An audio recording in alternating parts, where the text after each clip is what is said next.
So, if you don't know Brennan, Brennan is considered one of the world's best at using email marketing in a way that isn't super annoying and aggressive.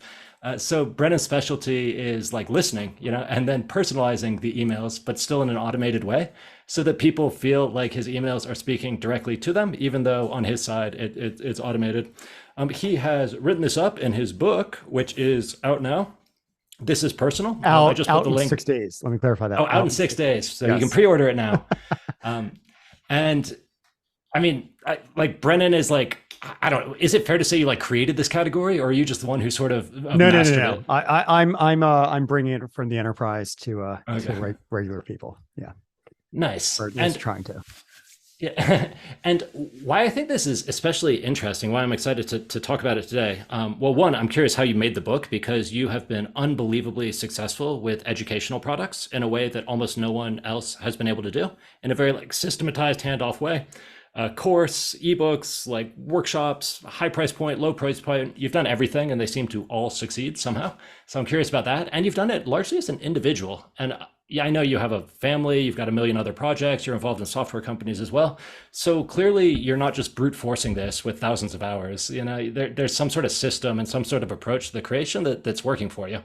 So with that in mind, and like against the backdrop that most books, most courses, most of these educational products don't work that well for the creator or the student, like why not? And what are you doing differently? What's the secret sauce here?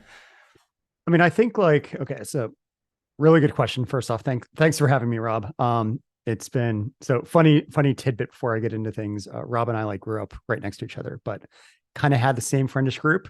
I don't know if you were maybe a year older than me, which back then would have been like you didn't really intermingle as much. But anyway, now we both live in Europe and we're from South Florida, so wild way things turned out. But anyway, yeah. So in terms of yeah, with that question, so I've had my like you mentioned, Rob. I've been doing some sort of like selling knowledge online for about a decade now. It started out back in 2012ish with what was my first online software business called Planscope. I did like a blog thinking that would bring in customers, and that product helped freelancers. So I started writing about takeaways I learned having built an agency, I have a web agency. So I talked about pricing and stuff like that, and that led to my first digital product, which we called info products back then, called Double Your Freelancing Rate, which was an ebook at the time. Sold it through a wonderful platform called eJunkie. I don't know if anyone here remembers that. But the so I've been doing, like you said, I've been doing something related to, I went from that to doing a cohort based workshop back in 2012, which it wasn't nearly as popular then, and I kind of had to figure out how to make that work back then. And then from there came out with a video course. And then in 2017, I started a new software business called Right Message, which is what I'm still doing today. And that led me down this path of getting into like personalization and segmentation and audience understanding, which then led to now Create and Sell and the book. And since the book, actually, now I'm not day-to-day running it, but I have an agency too that is helping people who want kind of we like the stuff you teach, but we don't want to bother learning it ourselves or hiring for it. Can you just do it for us? So So yeah. at a high level, I've kind of heard that story from loads of people, but it's like, oh yeah, I made an ebook, I made an info product, I made a course, but you've been able to scale it to a tremendous degree, and courses you made 10 years ago are still flying off the shelves, metaphorically speaking, today. Like there's something like, do you have flops? Like, there's clearly something that goes into your Yeah. creation Yeah. process that makes these things work for the learner across a wide variety of formats. It's not like you have a comfort format and you're just doing the same thing over and over. Like you said, you've done every educational format, and now including, traditionally published book.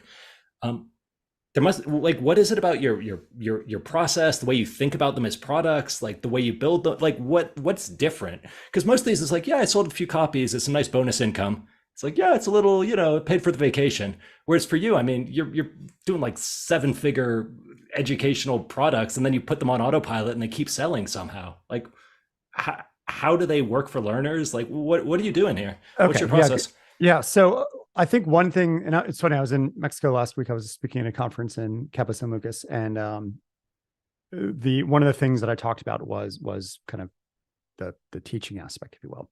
And then one thing that I talked a lot about, which is something I think most creators who are selling training or teaching should be doing, which many don't, is I think with a lot of people, you buy a course from them, right?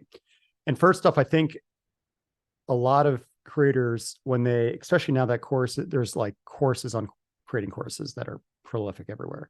I think a lot of us don't start with what I think is a lot more valuable, which is doing more smaller workshop based things first, just to get an idea of like, how do I actually teach this? What things am I saying fall flat? What resonates?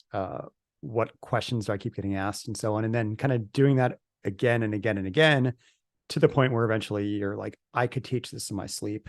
And now I'm prepared to write a book on it or do a video course. So I think if you look at like any of my self-serve things like the book or my video courses, they've all been the result of a lot of live teaching. So I think that's one thing I credit to it, is just I never kind of go into a cave with an idea in a video camera and think I'm going to create something. I really like the idea of doing it as more of a dialogue first, and to the people who are attending, I mean, it's better because it's more personal, right? It's not going to be as necessarily generic as say a book would. So they get more value, but they end up paying more money because it's obviously a more premium thing. So you're not doing the early teaching as like a pure for your benefit, free things just so you can learn. Those are also like you're selling those as profitable products. Yeah, I mean, it's funny. Like at first, it a lot of it, when I look back, a lot of it started out effectively as glorified group coaching, and then over Mm. time, it kind of congealed into curriculum. And then so I think that's a big thing. Is just be like not starting with the medium, not starting thinking I'm going to create a course or a video course or whatever, and instead think, okay, I've done this maybe one-on-one with people in a consulting relationship or as a one-to-one coaching type thing. And I've learned a lot about different domains and how they kind of understand and react to this kind of thing that I teach. And then you can then kind of scale it up into like a group format, and then it can eventually be more of a proper workshop, like what Robbie, you talk about a lot, which is a little more structured. And then from there, once you've again done like with before I ever created a video course for W freelancing, I had done 12 cohorts live over the span of about a year and a half of that material. So, the 12th cohort got the best teaching, but Right. they also paid the most because at first I kind of, made it cheaper while I didn't really know what I was doing. And then over time, I knew that I knew how to teach it because I'd done it enough that I could, again, go in front of a camera and talk into the void. And I knew that what I was teaching was what people kind of needed to hear. At what point through that are you like sure it's going to be a book versus a ebook versus a video course versus short form versus long form? Is that like a spreadsheet financial decision? Is there an obvious best fit for Oh, each no. piece of content? Like what? Yeah. Like I mean, why is this is personal a book instead of a video course? Is maybe a sharper way to ask that. okay. So I would be lying if bucket list ticking was not on that criteria. Right. Right? Who doesn't want a Um, book, right? yeah. At some point. So I think for me, like it was a bit of a challenge because I'd been introduced to Lisa Damona, who is the agent actually who does all of Seth Godin and James Clear's book for James Clear at the minute and Seth Godin's books, along with a few others. So I got a really great intro to her. And this, honestly, everyone is the benefit of going to like events and conferences is I that connection would never have been made if I didn't meet people that way. So I talked to Lisa and I'm like, hey, I got in a call with her. And it was intimidating because I knew like she was responsible for the like best-selling book on the planet at the minute. And I'm like this guy like nowhere near James Clear's clout or anything like that. So she agreed to a call with me. And halfway through the call, she kind of shot me down because she's like, you're describing a technical manual And the people who read the kind of books that like publishers want, they tend to be either on one end of this kind of spectrum. On the one end, it's people who we might call entrepreneurs. So a lot of people who consume content, they don't necessarily, they're not always in the weeds as somebody who's like making a full-time living doing this stuff, but Yeah, they like they books love that sell the dream, not the details. exactly. Yeah, exactly. Yeah. And then on the other end, you have like the quintessential executive walking through the airport, waiting for the flight, and then buys the book type thing. Apparently, like the people in the middle, those of us who are like full-time working, say, on marketing or doing this or doing that, we're not the target market usually for mass published books. So in talking with Lisa, she's like, this is not going to be, you want to do a book that gets picked up by a publisher. It cannot be technical. It cannot be training. It needs to be a lot different than what you're describing to me. So I kind of at that point treated this as a challenge. Like I'm a bit too analytical at times. I get, too geeky about stuff. And Impossible. and those of you who are on my newsletter will know, like I can go down these weird rabbit holes doing this stuff. So Lisa was like, you need to find a way to make what you want to say communicatable at a high level. So I then was introduced to a guy named Dave Moldauer. I can never pronounce his last name, Moldauer, I think, who he used to work at Penguin Books in New York. And his job was reviewing book proposals. So he's like, I'm an insider, or I used to be an insider. I know what publishers need to see. I know what they don't want to see. And left to their own devices, most authors are going to screw this up because they don't realize the book proposal is a sales letter and it needs to be saying the same thing or the right things. So I paid him to help me take what I wanted to say and distill it down into something with broader appeal. And then that led to the book deal with an actual publisher. And it did help, honestly, of being like, hey, I've got Lisa and Dave in my corner. That absolutely did help too. But anyway, where I'm going with this is the reason for the book. Oh, God. If you had hit a brick wall with the publishers, would you have still done it independently, or would you have like was kind of like it sounds like a little bit like you wanted to play the game and find a way to win, and like you were looking for a way to make that happen? Is that true? Or were you like, no, this book's getting out there one way or another? That's right. No, I think the fact that the publisher thing was a bit of a game, right? Because it's the thing about like when you're selling online and you have some semblance of an audience, you don't really have gatekeepers. You might have like a flop of a sale or a promotion or a launch, but it usually just means you didn't hit the targets you wanted. Whereas with publishing, it's like they are the gatekeeper. If they, let me just shut off Slack real quick. If they say no, then yeah, like it's one of those things. I think when you're your own boss, you're like selling to a lot of people. You don't really get that kind of thing as much as you would like when I was in school or something. And like, no, you are being held back or something, right? So I think No, part of it was like you that, played that the game challenge. and made it work. It sounds like Yeah. you built the dream team. It reminds me a little bit of the way Eric Ries described his book launch, where he was sort of like approached it. Well, for him, the game was the New York Times bestseller list. And he was like, okay, like, how does this game work? What are the rules? Okay, the rankings are based on pre-sales with an ISBN number attached. Okay, the best way to get pre-sales is to do a book tour, but instead of speaker fees, people pay me in pre-orders. So he's like, okay, I'll talk if you pre-order 300 books. And he's like, yeah, like this is the way he described it, right? I'm not throwing him under the bus here. He's like, yeah, it's a silly game. I decided to play it, so I learned the rules and I exploited them, and so he launched it #1 in all the newspaper bestseller lists because he'd been like, okay, learn the rules, beat them, and he was just like, he's like, yeah, it's artificial, it's silly, but it enabled his like next set of goals, and he thought it was kind of fun to play. Meanwhile, I heard that and I was like, there is no way in the universe I am ever going to play that game. That is absurd. I would be pulling my hair out. But yeah, it's I don't know, it's fun. Nice. Okay, so you crushed it. You got the dream team. You got the buy-in from the publisher, and now you had to make a good book. So at this point, you got to cross the knowledge gap, right? You're faced with the curse of knowledge. You're super good at this. You're super comfortable. Like, how did you like get it to work for a reader who isn't as good at this as you are? To be a bit of a fanboy, your book helped a lot with that.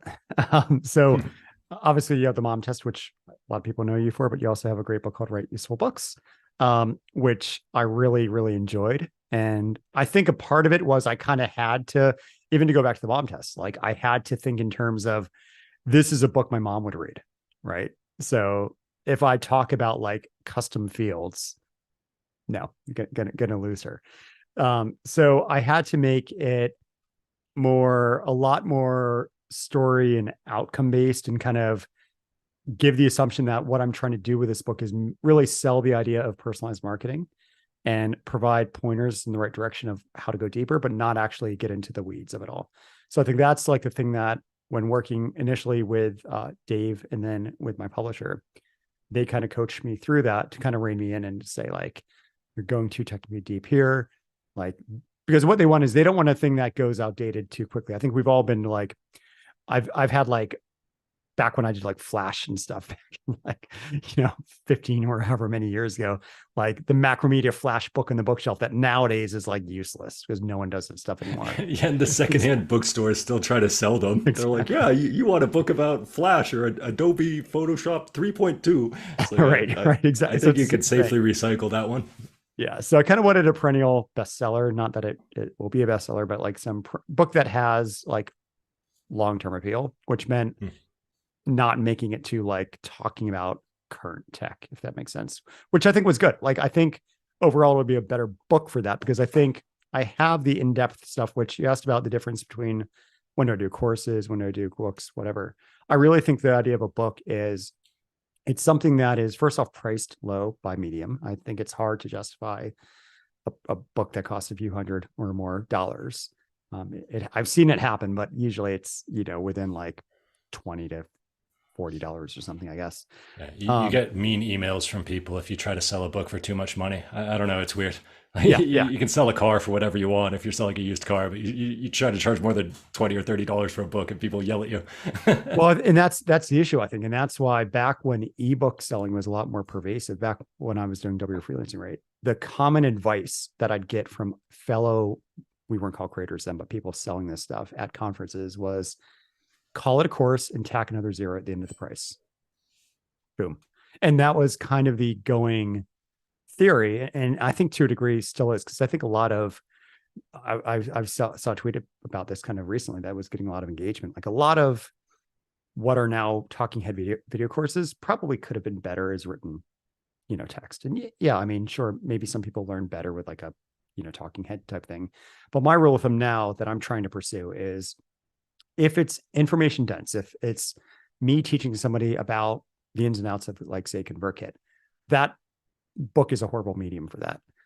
If it's me, like I'm working on a thing now on segmentation that involves there's some kind of presentation-y stuff like me in front of a slide deck, but also visuals on screen recordings course.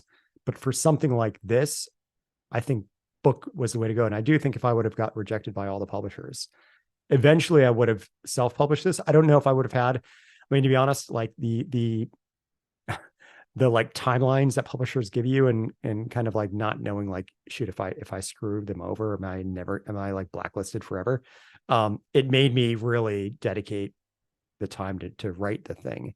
And I think if I didn't have those pressures, I don't know. I don't know if it'd be coming out, next week. Interesting. Cool. So a couple questions jumping in here. So Jason, you want to jump in? Let me find you so I can pin you.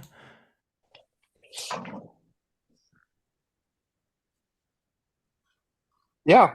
Hi. Hey, Good to see you, Brandon. And obviously, Rob, I've been on the useful books train for a little while. I was just curious to hear a little bit more about like the agent process and how you feel like was Lisa sort of like, hey, I'll work with you.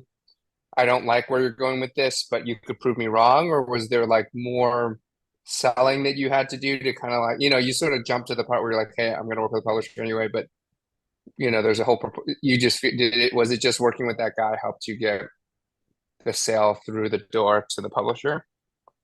yeah. So I think like I'm pretty positive. Again, I can't go back in time, but I'm pretty positive if I didn't hire Dave to help me like convert what was in my head into something a little more well thought out, I don't think I would have been able to continue with her. So she does have high standards, rightfully so. Like, so yeah, I don't know if I would have gotten, she basically said like, it was very, she's really nice. So I don't think she would have said it directly to me, but you could kind of tell she's like, get this better thought out before you come to me. And that's why I ended up hiring Dave to do it. And do you think, did it make a better book, or did it just get the publishers convinced? Do you feel like it actually helped you? Yeah, it did. Yeah. Cause I think like the thing about, and it's probably frankly more of a me thing than maybe other people thing, but because the way I think, like, I don't read a lot of nonfiction books, to be honest. Like I read a lot of fiction books. I don't have a ton of patience usually for business books. So I don't always know, like my concern was always a lot of them that I've read are very fluffy, I think. Like there's been books that I've read that could have been a blog post or an infographic. And so I was really concerned about like, if I didn't make it technical, if I didn't get into like every chapter's like full to the brim of like, you implement X, Y, and Z and massive results, then I felt like that would have been failure for me. Right. So but having sort of the pros on your side gave you some confidence to maybe go away from your natural instincts. And I wrote a much more marketable book that is more useful to a wider array of people than if I would have gone at it alone. The presupposition that you would have already drank the Kool-Aid would have been kind of there, you know, and it would have only appealed to a certain subset of people. It's interesting to hear different authors, how they respond to the same thing. I remember April Dunford saying that the publisher said almost exactly the same thing when she was shopping Obviously Awesome, her book about positioning around. And her response was like the polar opposite of you, because she like got real mad at the publishers, and she's like, I'll show you, I'm going to make it even more technical and detailed. You know, and she ended up with this like incredibly niche book that sold like hundreds of thousands of copies, because people were like, wow, this is like just what I needed. But you know, I guess since you already have the courses and the emails, well, I haven't sold hundreds of thousands of copies of this book, so I mean, April, you will mark my words. One up on me. I'll see. We'll loop back in a month when you're when with the mom test with my first book, the early months. I think the first month I sold like 50 books or something. It's like it was really slow to get started, and then it like. I don't know. I was like, I guess it failed. And I like ignored it for a couple of years. Then I'm like, where's all this money in my bank account coming from? And like, I went back and looked at the Amazon data, and I'm like, wait a minute, you know, it's selling lots of copies now. What's going on here? Was that lots of copies just later on, not out of the gate, right? Yeah, it was just like, it was the slow roll of word of mouth, right? And I'm sure that if I had read your book first and been a bit more proactive about my marketing, I think I could have accelerated that a lot. But as you say, if you write something that's like, has the shelf life of a shelf, right? It can last for a while instead of expiring. Well, I think like, so I was talking to Tiago Forte, who wrote Building a Second Brain, and his Para Method book that just came out. And he's very analytical, and he was looking at kind of the trends of like most books when they hit peak popularity. And I think for me, and I think for a lot of authors, I'm so obsessed with launch week, because launch week is actually all pre-orders, including launch week. So it's like this massive week that that's like what you're saying about Eric, like, you know, do all this pre-sale stuff that all counts as week one sales. So, you know, I kind of have been a little probably too focused on that. Whereas Tiago was looking at all this data, and he's like, on average, it takes 3 years for a book to hit peak popularity, based on like all the numbers he ran. And I don't have it on hand, but I can share it with you if everyone wants to see this like screenshot. I'd be super curious, because I'd be curious. I'm sure that's true for like a certain subset of books. Like if you looked at a certain subset of like back catalog successful books, that rings true. Certainly there's been some like New York Times nonfiction bestsellers. They peak super early on average. But then all the money comes from the books that don't peak early, like the books that are these slow burners. So if you look at the profitable books, or you weight by profitability, absolutely true. If you look at just like what's on the bestseller list, I don't know, they flash in the pan, most of them. Well, I'm looking at like apparently Subtle Art by Mark Manson took 2 years to peak. Hmm. Bullet journal method by Ryder Carroll. That was 1 year. Getting things done by David Allen was 5 years later is when Yeah, it got. and all of these books that you're mentioning, like if they keep selling for a year, they're probably going to sell for 10 years, and then Yeah, they're probably going to exactly. sell for 20 Exactly. years, right? Yeah. It's Yeah. like one of the things I like to do, I mean, I've only done 3 books, right? So it's not like I have like an infinite archive of wisdom here, but I try not to look at my sales data for the first 3 months on Amazon because it only psychs me out. And I kind of want to see the performance after the launch peak. Like I want to see if like in month 4, in month 5, in month 6, like Yeah. has it fallen off a cliff and is zeroed out, or like at that point is it growing? And then I can kind of like ignore the first couple months. Like, is there a launch spike or not? I don't really care. And it's like I really like if it's growing in month 6, then I'm excited, even if it's a very low absolute number, because I'm like, all right, that car's running, right? Like it's Yeah. gonna get somewhere eventually. But I don't know. Maybe that's just my resistance talking, where I'm afraid of the objective failure of a flop launch week. But so Alistair, I see your questions, but let me come back to them in a minute. I want to talk more like the rest of the business and the process and your time, because you like we've been talking in the modern author useful books course thingy about like writing in public and starting to build like a minimal but useful author platform, and already it's like, whoa, there's a lot of things to think about, there's a lot of moving parts here, how do you fit all this into a day? I'm like working on a book, I'm writing, I'm revising, I'm doing beta reading, I'm like, hanging out with my family, I've got a day job. It's like um it seems like you're able to like finish a product, make it good through some this iterative process you described, but then also build some kind of like automations or systems around it so that it then continues working for you forever. Mm. Um, and they all seem to fit together even when they're not on exactly the same topic. Like you've got your stuff about doubling your freelance rate, you've got create and sell, which is about email marketing for freelancers, you got the stuff, you've got a number of lists. I like look at what you're doing and I have a panic attack. And yet every time you seem so like last week you're like, yeah, I'm just in Mexico in a pool, look at me, and I'm like, I'm not, I'm doing like a tenth of what you're doing and I'm losing my mind here. So what's your process? How is it all like systems and email? Is it like, are you like the Zen master of the universe and it's some sort of mental kung fu? Like what's going on with your process, your mindset, your tooling, your approach to allow you to do so many things and have them feel like they're building towards somewhere and not just like one book, then the next book, then the next book.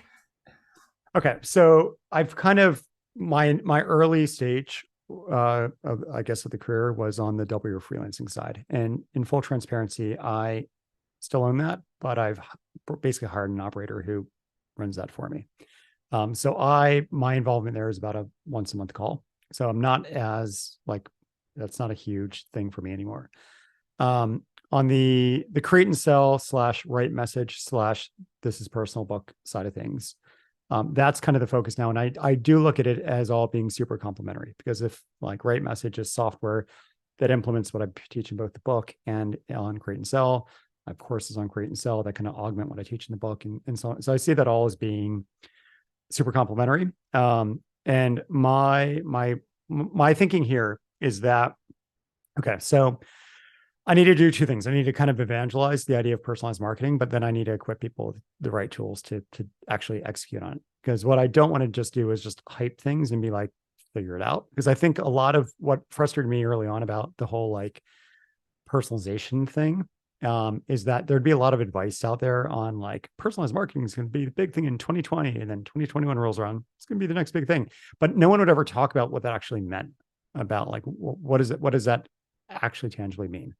So how I see myself currently tasked is I need to think, how do I get people in under the guise of saying, I can show you a way, given no additional growth to your audience, to basically make your content more relevant to each person, which in turn will make more people willing to do business with you, which means you get more success from them buying and giving you money, and you get more case studies and all that good stuff, right?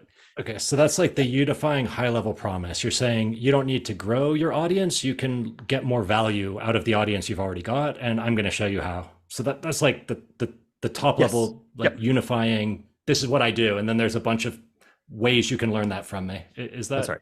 Yeah. correct? Yeah. So bring them Okay. in that way. And I actually, one thing I do to kind of practice what I preach is I segment everyone who joins my audience.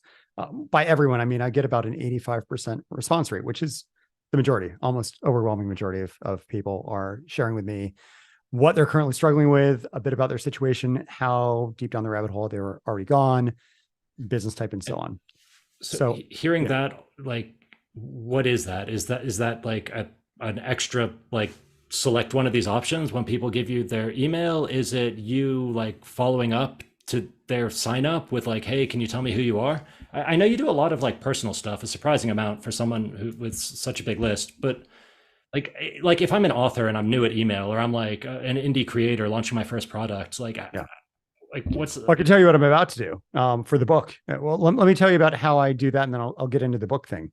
So when somebody joins my list, either on the Right Message side or Create and Sell side, I have a very simple multiple choice survey that you just click buttons. It's not fill in the blank. It's not anything like that. And I ask people like, what's the main objective right now for you? Is it building your audience? Is it selling more? Is it automation? And then I kind of ask follow-up questions around that. And that's done immediately at the point of opt-in. And again, about 85% of people who opt in complete that, which is great. Like I get a lot of really great data then piped up to their new record in my database. So one thing I'm doing, I'm about to, I've been using that data for my other stuff like the courses and pitching Right Message and so on, but I haven't done it yet for the book. But what I'm planning on doing, which is I've been beta testing this in person. So I did this when I was in Mexico last week. And I was at another conference a few weeks ago where I tested this, where I was at the event and I would talk to people about my book and I'd find out a bit about who they are and what they need help with. And then I would recommend a specific chapter for them in my book. So what I did at these events is I actually brought copies of my book and gave it out for free. But I'd say like, here, Rob, I think on page 75, where I talk about onboarding new subscribers, you're really going to like it for X, Y, and Z reasons. So my plan is now that I have this information about like the kind of personas that people fall into on my audit, on my list, when I promote the book, it's not just going to be like, hey, check out my book at launch today. Instead, it's going to be, you shared with me that your current struggle is on audience growth. Well, I think you're really going to like what I cover in chapter 3, was for these reasons, right? And that's kind of like one of the ways I'm doing this is I've kind of, when I was in Mexico again, I was giving this talk and I thought about things, I came up, we're all looking for our own lingo to use, like that just makes things a lot more obvious. And I was talking to people about how some people there do high touch sales. So they get on a phone call, they are like, hey, let me dialogue with you to try to sell you on hiring us. And then others do low touch sales. Like I have a book, here's my sales page for the book. I have a course, here's my sales page for the course. And I'm looking at this as like middle touch, right? Where it's not high touch in the sense that it's a dialogue, but it's kind of like I'm listening to what people are saying at scale. Like, oh, you fit into this profile. So I think you should check out my book for this reason, rather than just telling people, check out my book. It's like almost like a product recommendation type thing that I'm doing there. So yeah, I don't know if that made some sense, but that's one of the things I'm about to roll out this week, actually. That's really nice. And I think it feels doable. Because I sometimes I like collect data and then I look at the data and I go, that's interesting, but I don't really know like what action that's going to drive differently for me, right? I guess it keeps me up at night. But being able to say like, oh, this is the best excerpt for this person, or this is like, because one of my, I guess everything's a compromise. Like with books, I know with your emails and stuff, you'll like swap out the example you use in an email. So you'll have like 4 examples of different industries and people will get the example that's closest to their industry, which is super cool. And obviously you can't do that, or I don't think you can do that with a book, maybe unless you got a trick. And so my kind of like hack solution has been to kind of try to keep a super like as concrete and specific of a reader profile in mind as I can imagine, and like write just for them. So it's kind of like if I have 4 of these like types of people who answer the survey, it's like, well, the book's got to be best for one of them. So I'm like, I'm going to write primarily for that person. And then it's like, it feels super personalized for them. And then for other people, they're like, oh, well, I can learn from this adjacent industry. But at least like it's nailing it for someone instead of being lukewarm for everyone. It sounds like you're doing something a little bit different, or maybe you're thinking about your book differently, where you're like, there's best pieces of the book for different types of people, and there's like, that's okay, there's multiple entry points, there's multiple sales pitches. Is that fair, or like, are you thinking about it differently? I'm thinking about it. So you know how you read a book sometimes and you're like, this one chapter paid off the entire like reading of this book, right? And Sometimes so one page, if it's like yeah, the page you can actually use, you're like, wow, all right. yeah. So that's what I'm trying to do is I'm not trying to tell people like just only read this chapter. Hmm. Instead, my thinking is, okay, so the people reading the book, some of them will they're going to have different struggles. I mean, the fact of the matter is, no matter how niche you might be, you're going to have people of different levels of experience. People like we're working with a client now who he's got a massive audience, and he's split down the middle between half his audience wants to follow him so that they can become influencers and like build their own audience thing. The other half are purely pragmatic and they're like, I just want to build an audience to make money. But it's almost like a 49-51 split, right? So like, even though he's got a very focused thing, you still have different underlying motivations. You still have different like stages of business or whatever that people are at. So with this, it's more like, I'm not trying to say, pick up my book and read it. Read this chapter and then ditch the rest. It's more like, when you go to like a bookshop and they have the little handwritten, I recommend Hmm. this book for this reason. Like I want Right. to do that. Hmm. And that's how I kind of look at this. Uh, That makes perfect sense. I heard Buddy was telling me he runs a little business and they'd hired a new executive and he's like, the dude had come in from big businesses and now he's working in this little startup. He goes, oh, you got to read this book, and the executive came back, after the weekend. He goes, why did you make me read that? That was a total waste of time. And my buddy explains, he's like, oh, well, what I thought like is interesting about it is, and he basically added a paragraph's worth of framing, and suddenly the dude's whole demeanor changed, and he goes, huh, let me reread it and get back to you. And then a week later, he was like, oh, that was so useful. And it was like that critical piece of framing that like translated the book into his worldview was enough to turn him from a detractor into a super fan. And they were able to start implementing it and doing things. So, okay, interesting. I love it. That makes sense. Um, and then what about the systematization? So you've talked a bit about like how you build the thing, like start in person, start inefficient, like start face to face if you can, like learn what works for people, iterate the thing till you're confident, then lock it down as some sort of product. Cool. You've talked about having them being like under the same umbrella, so they're working toward the same goal or promise, so that you get some overlap, where someone might be a customer of multiple of your products or graduate or move up. But then, like, that's a lot of moving pieces. Like, your time, your systems. Like, what was a day like when you were writing the book? You wake up, you write for 2 hours, like, you write a bunch of emails, you build automations. Like, does it all happen simultaneously? Do you do 2 months of something? Then you're like, okay, I finished the book. Now let me systematize the marketing and the outreach. Like, how do you fit this together?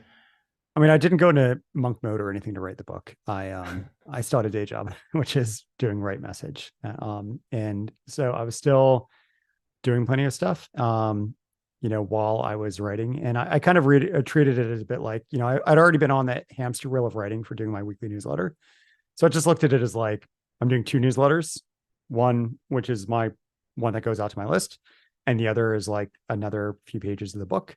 And if the book came out, I think to be about 60-ish thousand words. So, do aim for 1,000 words every week. And I mean, sometimes I was a bit more inspired, especially during like COVID time where lockdowns couldn't really do anything, where I'd knock out like, 1 week I knocked out about 10,000 words in basically a few days, which is a good chunk of the book.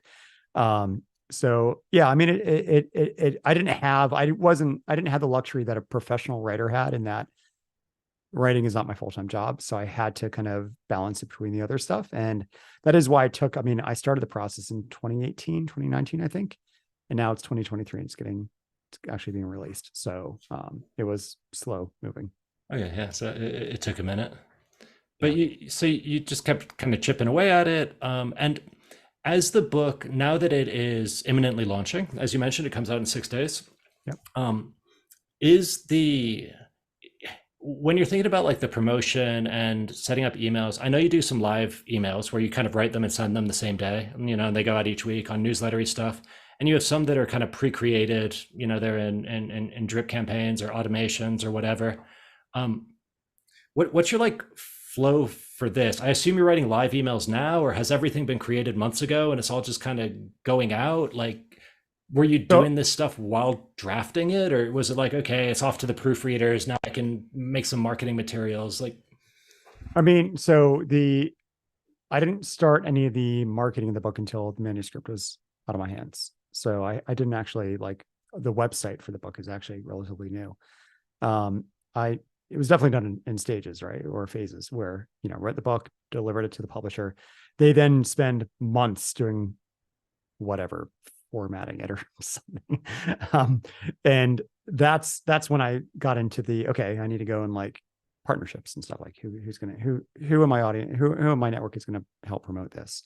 Okay, I need to get a book website done. I need to figure out how do I incorporate the book into my email list onboarding because I want to use the natural growth of my own audience to keep the book, being. It's going to be a lot easier, I think, for a new subscriber to buy a book from me than buying like $1,000 course or something. So so yeah, can I push into details on that? So yeah, you've got a newsletter, yep, people are signing up for it. Like, yep. what do you mean when you say like hook the book into that? What does that look like Okay, practically speaking? Is it there's like a section that goes out about the book in the first email people receive after they sign up, or there's this whole complicated thing, or like yeah, because loads of man, I remember Penelope Trunk when she was blogging a lot and doing all this like amazing unschooling, like crazy anti-career stuff that was like so fun to read about. I remember she once wrote this rant where she had hundreds of thousands of blog readers and newsletter readers and like zero book sales. And the rant was basically saying that she makes more money by promoting other people's books and getting the affiliate commission than trying to sell her own book to her own audience. Eh, and she's like, that's just like audience misalignment, or why was that? I mean, I don't know. Like, you tell me. Like, I don't sell to my own audience really. Like for me, I'm 100% reliant on word of mouth and referrals. And part But of I'm the sure people do reason buy your book because they're on your list and they find out about it that I way. haven't sent an email in like 10 years. Okay, right. It's like pretty shocking how suboptimal I am. Like, like Um, I keep building lists and then deleting them because I'm like, well, I got 5,000 people and I haven't emailed them in a year, so I guess I'll just delete this. I don't know what to okay, do with it. yeah, yeah. And part of the I don't reason, do that. yeah, no, I know you're smarter than I. No, but the reason I do is because I look at the list and I'm like, I don't know how to fit. I don't know how to talk about my book in a way that feels respectful and aligned. I don't know how to talk about it in a way that feels like time efficient for me, that allows me to move on to the next book instead of feeling like I've become like taken on a marketing job that I never wanted in the future. So Yeah. clearly there's like something time efficient about the way you're doing it, where you're like and respectful because I mean, you like people, it's awesome to be on your email lists, right? It's like, oh, I'm so excited he told me about that. Like you're doing something differently in a different way that I think every author should be doing. And I'm trying to pin down exactly what that difference is. Yeah. Okay. Let me see if so there's kind of two questions, right? There's the what is it about the content that might be different, and then the second thing is more of a technical question about you asked about like the welcome sequence and what that actually means. So let me start with that, and then we'll get into the content. So when somebody joins my list, somebody mentioned up above in the chat, like, is the survey required? When you join my list, I ask on the following page immediately after opting in, hey, would you mind sparing about 15 seconds with me so that I can better give you what you need? I get about 85% of people who see that page completing the survey. You're free to close the tab. I mean, the other 15%, that's what they do. That data is then synced up to my email platform, which is ConvertKit, and attached to their contact record. What I then do is I have a personalized welcome sequence that takes what they've shared and basically explains how being on my list will help them with the current challenge that they're facing. And that is an automated sequence that's life cycle based. So it goes out relative to when you joined. You go through that. So for that, you're basically saying, like, let's say it's 5 emails and you wrote each of them 4 times, so that, for example, so that there's like different. For each need. No. No, So okay. the you can do it that way, which is I guess the easier way to do personalization. But what I'm doing instead is I'm having microcopy adjustments using again, not to get too technical, but there's a way with a platform like ConvertKit to do conditional content within an email. And that's basically what I'm doing is like, you see this paragraph if you struggle with this problem, otherwise you see that paragraph. So it's the same email, but the content effectively changes. So yeah, so they go through the sequence, and then what I do is if you're on my list and you get an email from me on a Tuesday, that is not a live email. The benefit of having done this stuff for about 2.5 years to this list is I have a whole catalog of stuff that I've already written that somebody new will not see. I want them to see it though. So what I've done is I've said, okay, they're kind of effectively 3 core personas of why people are on my list. And what I do is when you join my list, say your focus is on automation, for the next 3 to 4 months, and this is growing, every Tuesday, you're going to get an email from me, which is one of my best of articles that I've ever written about automation. So on Tuesdays, you get automation related content. On Thursdays, so tomorrow is my live email. When you see a Thursday email from me, I probably wrote that morning at a coffee shop. So that's how I do things. Is my workload, if you will, for Create and Sell is I show up and I write 1 article a week, but then I'm really sending out a minimum 2 emails a week, potentially more depending on how recently you joined. And that's how I look at the machine, if you will. I could get to the point where eventually I have such an arsenal of content, and a lot of my content doesn't really change. Like it doesn't expire. I'm not talking about like world news or anything that changes day to day. So I could basically say, okay, just Tuesday newsletter, or I could make the Thursday one even automated. And I could kind of, I hate to say it, but like kind of check out if I needed to, because those newsletters, one thing I'm doing in them is I do have calls to action. So you mentioned about how you don't promote your book. We'll get a shift to the content thing. You don't promote your book in your emails. I want every email that I send, even if somebody ignores a call to action, that they should think it was worth my time to read that. Right. So I learned something new. I've got the right ideas are flowing. And I try to make it so if, again, I don't like the whole like sell the sizzle and then put the steak behind the like expensive curtain type thing. I want my emails to be valuable in their own right, but I do include soft, passive call to actions for my products, soon to be including the book in that, in these emails, either as mixed into the content itself or as a dedicated area, effectively in the footer of the email. And that's my plan. And that's how I've sold Master and ConvertKit and my other stuff, and even now Write Message on a passive basis, where my thing is I just show up to write content. The promotions for those products are personalized based off what somebody shared with me and what they bought. So if you bought Master and ConvertKit, you're not going to get pitched it again. That would be silly. I don't have that luxury with the book. So what I've done now is if you click the link to the book, this will change once it's released. But at the minute, if you click the link to the book, I don't know if you pre-order on Amazon because they don't give me that info. So what I do is I wait 2 hours and I send an email saying, hey, did you pre-order? If so, would you mind clicking this link and attach a screenshot of your pre-order or your receipt here? And I'll send you a bonus. And that's my way of tracking like who's bought. And yeah, so that's kind of like how I plan on having a customer ledger, if you will, for the book, or at least trying to. It won't be perfect, but yeah, that's the thinking there. Okay, I see how this fits together, I think, and how you have not gone crazy. So start in person, like even if it's small, like iterate as you get more confident in the material, you're like formalizing and productizing. As you launch the thing, you're doing live email marketing. And you're able to like borrow your list from previous products and previous launches because they're all under the same umbrella, like the same kind of big promise or goal. And after you've done that live thing for a while, you're able to start reusing them as automated evergreen things and then you can step away from it and move on to new projects. Mm-hmm. And that's your empire. Yeah. I mean, that's pretty much it. I want it to be a giant choose your own adventure story where people self-select when they're ready for the product that makes sense for them to buy. Cool. Amazing. I love it. So let us take some questions. Alistair asked what you would do differently, I guess with the book, if you were starting again. So, somehow you lost your only draft and you were, restarting today. Any changes in process or thinking? Rob, do you know Josh Kaufman of the Personal MBA? Yeah. So we were at a conference once in Philadelphia and we were just having drinks after the event. And I don't know him like that. I know him like his name is on a book I've read. Cool. So anyway, I know of him. He and I were chatting. And one thing he did that was brilliant and I didn't do because I was a bit scared to confront the publisher about it, to be honest, is he basically put in his book, like, hey, if you read this book and you want to get like some videos attached to the book that extend it, email your receipt to book at personalmba.com. He literally just set up Zapier to say when an email hits that account, add them to my email list and send them an email. And that's how we built his list.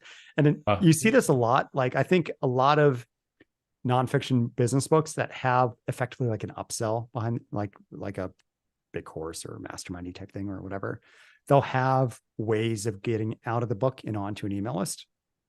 I did not do that because I would have done it if I was self-published, but I was like, I don't know. I felt weird going to the publisher being like, can I just, promote my stuff?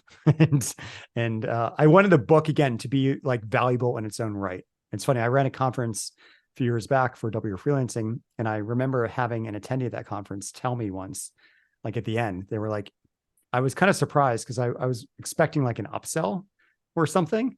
Because I think a lot of conferences can do that. The conferences I self-select to go to, never. The conference is the product. So that was just a divergence of like worldviews or whatever. But I think like a lot of people are now kind of assuming that you get into the book as lead gen, basically, for the author, who then you get pushed on their email list and then they sell you the really expensive thing. But I didn't want to do that, for better or worse. And again, if I could go back, would I have done that? I don't know. I would have probably had I wouldn't have treated it as legion. Instead it would be more of a, value first kind of thing of like getting people out of the book and onto my list. But like these, like the extra bonuses, like getting people out of the book. Lauren asked whether it's through a QR code or some other way. I think, Lauren, the answer is like, however, like some authors literally just print the email. They're like, email this address if you want, I'll send you the bonuses. Others say, go to this reasonably short URL. You can look at the way, 3 that do it really well, if you want to find examples, are Atomic Habits, of course, because James does everything well. Nir Eyal's Indistractable or Hooked, and Ryan Holiday's Daily Stoic. These aren't necessarily endorsements for the book, although, I do like them all. But the way that they move people, like in the book, like in Daily Stoic, it's like, hey, this was a book's worth of Stoic anecdotes and meditations. If you want one of these a day for the next year in your inbox, here's how you do that. With Nir Eyal's books, he said like, hey, there were like 3 chapters that weren't able to fit in this book and we had to delete them. If you want those extra chapters, go to this place, put in your email and I'll send you the chapters we had to remove. Like for James, it's the easiest thing because he's like, you want accountability, building those habits, you bought this book to build. It's like, it feels very natural. And I think other places where it works is when there's a good reason for like that you couldn't teach it in the book. Yeah. So for example, Never Split the Difference did a great interview about the book, Chris Voss with Anna David. And he said one of his regrets about the book, although it sold like 3 million copies, so he can't have that many regrets.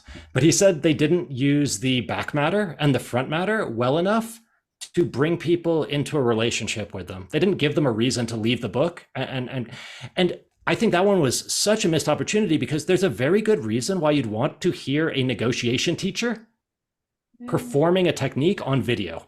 Like, you can't get that through the book. So it feels really bad if someone withholds something they could have put in the book. Yeah. But like Chris couldn't put his voice in the book. He's like, he tries to describe it. He's like a late night radio FM DJ. And I'm like, I do not know what that means. Like, I need to hear you say it. And if on that page, he just had links to like YouTube videos of him like doing the voices, I would have been right there, And then from there, if he wanted my email and he was going to send me like vocalizations of all the exercises, 100%. And it wouldn't, but if he was like, I'm withholding this secret knowledge until you give me your email, that feels terrible, Yeah. And I think if I would have made the book more of a full-time job, I would have probably come up with those resources to put in. I just didn't do it. So something interesting Nir told me is he'd expected, like originally he did the show me your receipt and I'll like send you the bonuses, but eventually he removed that because he found that a lot of people were downloading the bonuses first once he opened it up, and then the bonuses were convincing them to buy the book. And he found that like both things were promoting each other. The bonuses were selling the books to new customers, and the book was getting people to sign up for his list through the bonuses. So he's like, why in the world would I limit that? He's like, all right, have the PDF. Great. Yeah. Yeah. And you can do this stuff like if they do click the link to the Amazon listing from your email, you could then like hit them up and say, hey, did you buy it? Yes, no. And like get a review or something if you wanted to. That's another thing you can do too. I plan on doing this is if they do indicate that they did buy, a month later, have an automation goes out to them saying, hey, would you mind like filling out this form and leaving your review? I mean, obviously you could push them to do it on Amazon and stuff, but I'd love like, a video endorsement or something. And I'm using a tool called Senja, which is a great way to collect video and text-based testimonials. And that's my plan, is to, I have an indication of who probably bought, at least if they're being truthful. And then at least I can communicate them and ask them what they thought. Love it. Yeah, I've been surprised how powerful just like the occasional follow-up email is. It's like, hey, just checking in. Did you try it? Did it work? Are you stuck on something? Can I help? And suddenly it like unblocks so much. And then, I've gotten a lot of both like someone's like, oh yeah, and by the way, I have a huge podcast. It's like, oh, well, that's convenient. Yeah. Like, I'm not doing it for that reason, but it's surprising how often you get lucky with that stuff. So we are at the end of the hour. We can wrap here, Brennan, or we can keep on rocking, depending on how you feel. It's up to you. I'm game. Okay, nice. Then we've been short on questions. So if we can stick around till 1:15, then we'll have some time for extra questions. And if there are none, then you and I can reminisce about Florida. Perfect. So who's got some questions? Jump on up, raise your hand, or just start talking, and we'll get you spotlighted.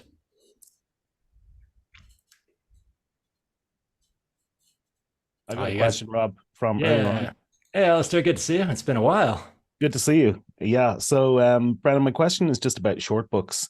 I'm just wondering if you have any thoughts on like books that are 35 to 70 pages, like 8 to 12,000 words, that kind of thing. Because I've heard people talk about those in a derogatory way, like this could have been a blog post. And then I've had other people, including publishers, say this is what people are looking for. So this is like in the business how-to kind of section. Yeah, I mean, I think so Tiago's new book, The Para Method, is super short too. I don't know the exact word count, but I think there is a distinction between at least a book. You're probably more likely to take action on a book than you would a blog post. So I think the format does help in that case. And yeah, I mean, I think again, I don't know enough about the world of publishing, but my understanding is always that they have like a number in their head of word count, and they've always been like, it needs to be this. Like if you want your book published, it needs to, fit this range. And that's why I think a lot of business books that could have been shorter ended up being so long, because they had to kind of stuff it. So this is finally starting to change, but not every publisher has gotten the memo, because there's been some big successes. Like there was a series out of Oxford University Press called The Very Short Introduction. So it's like the very short introduction to physics, the very short introduction to Epicureanism. And those books killed it. And but they're like, I think what makes them work is you don't feel cheated when you buy them. Like you don't buy it and they go, wait a minute, it's short. Because like the whole branding is a very short introduction to. So there's alignment of like promise and content. Like if you buy a book and it's like this thick, this was actually made by the community. One of the community members is awesome, David. But like this book is about saving time as a busy founder. So when you read it, you get it. You're like, oh, thank God, it's 50 pages. That's amazing. like it's like the size is really aligned with who it's for and the promise of the book. And he's not like, they're not hiding that on the Amazon page, but like, and it feels good. Like, I don't know. You can tell when someone's just padded the thing out with a bunch of giant font quotes to make it feel like a book, even though it's a blog post. That feels shitty. But like, to me, it's like craft and cohesiveness. When a thing was made with love. And if it feels like craft and cohesiveness and that's the right size, yeah, like I love to have my time saved. But yeah, man, some publishers are a few years behind. Not all of them. There's great ones and new ones coming out. Michael, you want to jump in here? Yeah, hey, I put my question in the chat because it's a bit of a weird one, I will say. I've been asked by a publisher who is like in IT education. I'm not, for starters, I'm not in IT education. I'm in the fluffy advertising creative side. And they want a book around NFTs, which is about 20,000 words. And like, that's kind of not necessarily the book I want to write, but is it acceptable, reasonable to like do that book as a sort of like process learning exercise to then get to the book that I actually want to write? Or is that just ridiculous? So yeah. I don't know how to answer this, Rob. I'm going to put it on you because I've only done one book and it's not even out.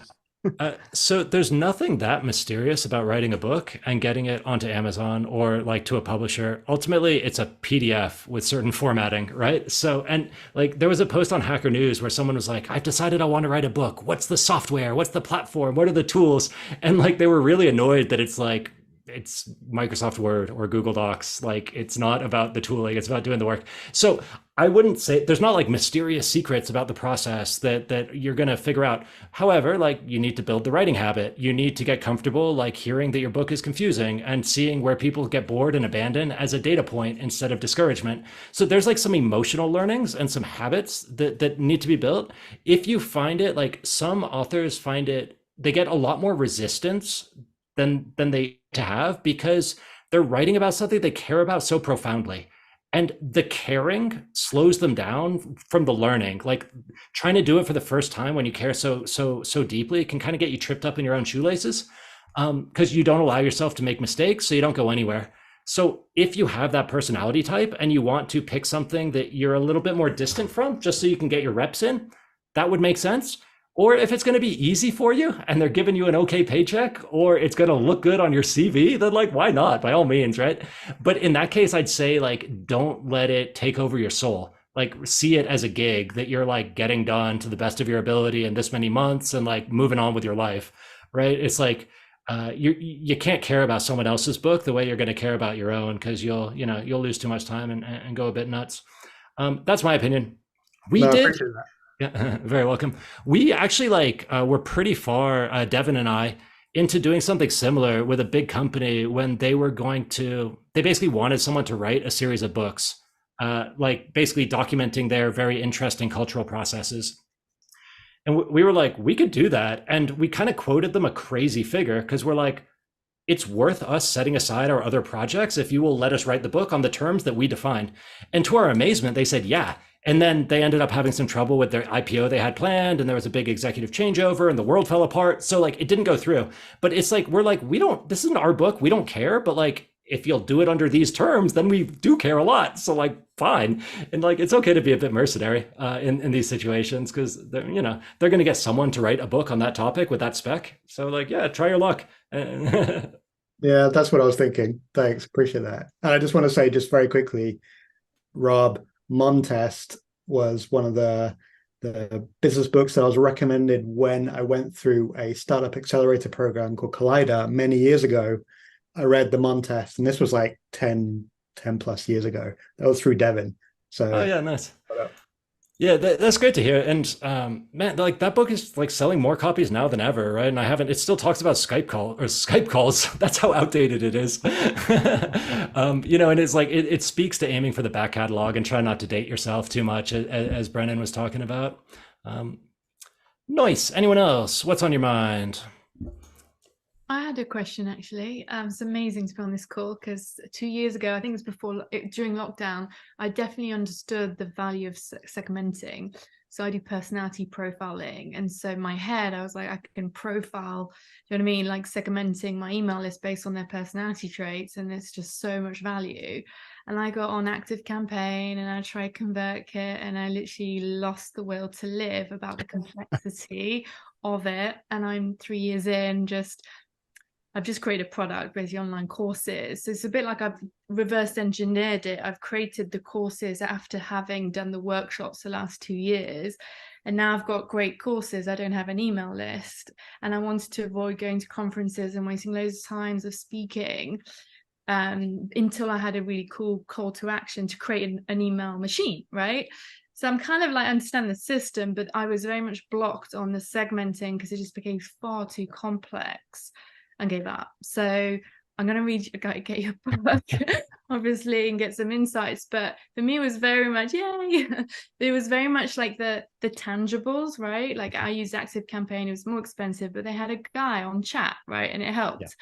I used Kajabi because they had, someone on chat to help me. I now know how to create websites, but their email's not great. So the actual tangible detail you're talking about is actually what I need. But finding it's just been really, really hard. And I've tried to pay freelancers and they just charge you a fortune and they sell you stuff you don't really need, or you still have to come out with all this stuff. And it's just, yeah, I don't know. Like, I want to read your book and understand like where to start on the plan, but ultimately I also need to hands-on like do it. So I don't know if you've got any So advice on how to make small not to steps. promote my own stuff, but if you, I don't know if you're on Create and Sell, but if you do join, that's On what, my email sorry? list, createandsell.co. No, I just joined the other your Okay. business. So I do talk technically, like I get, if you, especially if you say you're wanting automation help, I get You're deep into that, like client. the technicals of like, how do you actually store data in ActiveCampaign or whatever in a way that is gonna work for what you need it to do. Right. So yeah, because you're right. I mean, that's the issue. And I think that's actually something I've been thinking a lot about is like, there's a lot of like, it's been forever since I've been at university, but like the, the 100 level classes or whatever, like the beginner stuff. Yeah. I think a lot of the information targets them because the majority of people are kind of aspirational. And there's not a lot of people out there, I think, who go more intermediate. And I've always, I excel there because I don't like talking about like motivational stuff as much as I do like, if you do this, this will happen and here's why. So yeah, I think it's the content's out there. It's just a lot harder to find, but yeah. I mean, because when you're on board with these platforms, they ask you all these questions. And I have no, I know that question is important. I know that decision will make a massive difference to my business, but I have no idea, what the labels are or what's going to be creating a really complex system versus if you use these tags, it's a lot more simple, to manage and avoid errors. So I hear that's the create and sell. Is that correct? Yeah. That's my list. And I need to go into that and actually intermediate, because I'm happy to do it myself because I think there's power and control, that stuff. Otherwise you get freelancers telling you $2,000 here, $2,000 here, $2,000 here. And I spend so much money and I wasted so much. I've learned right from it that I need, that I need to educate myself. But I just decided create the product and reverse engineer it. I now am ready to like market it soon. So I need to start building a list, but I just so can I sort of piggyback on Lauren's situation and ask Brennan, if you were talking to just imagine a hypothetical overwhelmed author, who's got their weeks feel busy already and maybe market, like what's like the 80-20 of getting started? What does version 1 of laying the foundations for a sensible email list look like, or email strategy, assuming you don't already have a list to piggyback off of? Yeah. So, well, okay. So technically have a landing page at a minimum with some sort of what we used to call autoresponders, but like welcome sequence attached to it. So you join the list. And then something that lays the foundation of like, here's how I can help you. Here's a bit about like my background and how I'm qualified to help you. And here's what you can expect. And I think something as simple as that, where then you just send a broadcast email once a week or once every 2 weeks or whatever it might be, where like when I initially did Double Your Freelancing Rate more than 10 years ago now, I pre-sold it. And my email list came from not wanting people who pre-ordered it to just be kind of in the lurch while I maybe wrote the book. So what I did is I just wrote every week about what I was writing. Like, hey, this week I finished up this chapter. Here's what I learned about it. Here's like, I went down this path instead of that. And here's why.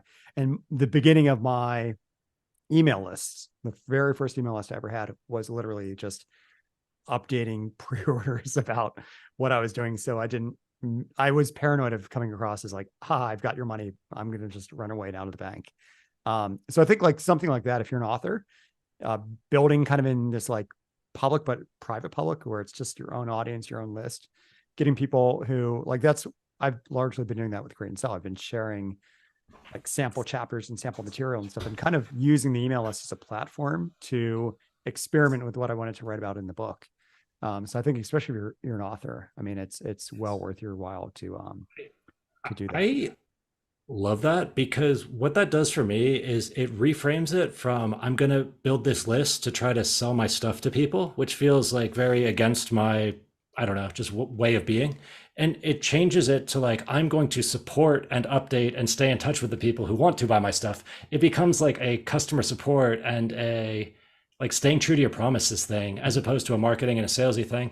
And I think it's also nice, like one of the let's say procrastination patterns that I occasionally see in creators, authors, everyone, is they're like, yeah, I want to build the product or the business, but first I have to build the audience. And I'm always like, you're going to delay your business by like 3 years while you like get Twitter famous. That doesn't seem correct to me, but it's hard for me to explain why. And so I love what you're saying because it just cuts through that excuse. It's like, no, like start selling the thing or start like sharing the thing. And it's like, then support the people who care about it. Yeah. Right? Like, yeah, it's like that feels like the answer for authors. I think I think very few of us actually want to get more email. So the idea of like, I'm going to start an email list and people just want to join it is yeah. So I think if you can plant a flag in the ground and say like, I'm working on this book or I'm working on this thing, and this is the opinion that this product is taking. And if you share this opinion, if you want to be a part of this journey with me, here's the best way to learn about it and like, you know, help me make it the best thing possible. And I think that's something I think Nathan Barry, I forgot the exact place he said it first, but he basically said that like with the whole audience first product thing, he's like, even if it's not even a product that's ready yet, just write the sales page, get like plant that flag in the sand of like, here's the stance I'm taking. Here's why I think you're going to really be interested in it. And then if you want to find out more, drop your email. And then it becomes more of a focus thing rather than like, hear from Rob, like who wants more email, right? Like, so. Yeah, especially for me. Yeah. No. It's funny, like there's so many, you end up with so many emails as a byproduct of launching a book. And I just didn't know what to do with them. Cause like when I was doing pre-orders, I would do pre-orders through Gumroad, or I would have people like go purchase on whatever, a Shopify thing. And I'm like, okay, I have these emails now, but it's like, it feels inconsistent to start sending just random newsletters and stuff. And then also beta reading, like I end up with loads of emails throughout the beta reading process of people who clearly care about what I'm working on. And then the book launches and I'm like, here's the book, talk to you never. And it's just like, here's like how wasteful, right? Well, so maybe we could close on this. Like one thing that I think is really helpful would be, so you have a lot of people who bought your book. The percentage though, unfortunately, who probably fully read it and applied it fully is probably not as high as we might want, right? So you have their email address. So one thing you could do is when you get really great, like, here's a success story, somebody who, you know, had this understanding, these, you know, pushbacks, these whatevers, here's how they applied, say the mom test or write useful books. Like, here's how they actually did it. Here's their story. I talked to them, I interviewed them, whatever. Like that might be the thing that I need to hear to finally say, okay, I really need to give this thing like a proper reading now and do it right. So I would look at it as like, if you can say, I as the author, the book is immutable, right? Like once it's out, unless a new edition comes out, it's not changing. But there's a community of people like you who join the book because they're probably like you. I as the kind of organizer, if you will, / author, I can take their stories that they share with me and distribute it to people like you who could probably benefit from that. So that's how I would look at it, is like, you're kind of the ringleader, if you will, and you can get these, you know, it doesn't, I think a lot of people get confused about success stories is thinking like they need to be like, I've now built $1 billion business thanks to Rob. No, they just need to be like, hey, I'm not there yet, but I finally overcome this imposter syndrome, self-doubt stuff that I had going on. I've incorporated the business and now we have our first few customers or something. And that might be what somebody like me needs to hear, whereas somebody else might want to hear like the bigger story. So I think if your job is just saying like, I've created a movement with the mom test and I have a lot of people who share that movement, who really like the book. Some have acted, some have not. I want to find out from those who have acted how I can share their story with others who could then benefit from what they've learned. I love it. It's easy, it's natural, it's helpful, and it's repeatable as well. I always am like, there's a scent to marketing that requires you to keep coming up with genius new ideas. It's like, oh, that sounds like it's going to be hard to maintain. But if something's like, get stories, tell the stories, that's going to help people, that feels repeatable to me, right? I want my marketing to be boring so that I can like crank that wheel and do it without having to like rely on some sort of genius inspiration every week. So This was awesome, Brennan. Thank you so much. And congratulations on having the book out. Everyone should buy the book. This is Personal. You can pre-order it now. It comes out in 6 days. If you're watching this on YouTube, you can buy it right now. You should do it. Brennan's the best. And you should also absolutely hop on the createandsell.co newsletter. It's where I learned about email marketing and kind of understood like how it works, what the moving pieces are. I don't do it very well because, I'm kind of lazy with it, but still, it's like the bits that work, getting my book launches going. It's all thanks to Brennan's advice. So thank you, Brennan. I'm so happy this book's out here. Sure. Any closing words of wisdom or requests or things to do for us? Yeah, I mean, honestly, like I'm pretty available. So if you want to, my email address is just brennan@createandsell.co. So if you have like further questions or whatever else, just drop me a note. Yeah. And if you take Brennan up on that advice, you will see his amazing process in action. So subscribe to his email, his list, then ask him a personal question. He will reply to you, and then you will also see your experiences of overcoming that process or that problem in a future email newsletter, right? So this is an example of turning if it's structured. If you do the survey, if you send me plain text, it's not. Yeah. if you do the work. So it's like turning a member success story, right, into future content to help other members, and then the flywheel rolls. So amazing. Okay. This is Personal. Go buy it. And thank you, Brennan. Hope to talk to you again soon. See you, everyone. Bye-bye.